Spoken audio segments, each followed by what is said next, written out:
In 2014, Monique Tillman was thrown to the ground and tasered by Tacoma Police officer Jared Williams. She was 15 years old at the time, and she and her brother were initially stopped at the Tacoma Mall for disrupting traffic. Many of you commented on this video, calling it disturbing.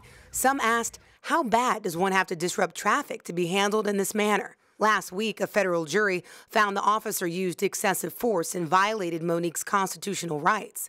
Officer Williams is still employed by the Tacoma Police Department. We wanted to know how the department came to that decision. We took these questions to the city attorney, who represents the Tacoma Police Department. We asked, how were Officer Williams' actions lawful? In short, the police department's policy allows an officer to use that force which is reasonable and necessary to discharge their duties.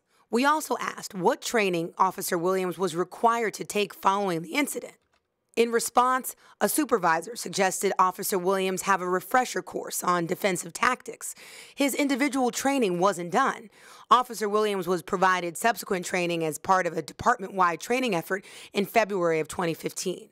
The third question we asked is how the community can weigh in or change the policies that affect them. But there are always ways to engage in Tacoma to really talk about relationships between our community and our police department. We sat down with Tacoma Mayor Victoria Woodard, who spearheaded a project in Tacoma called Project Peace. Now they're meeting with youth and having youth dialogue around police relations. It's a program that in part works to build trust as well as increase officer awareness on institutional racism, implicit bias, cultural competency, and de-escalation.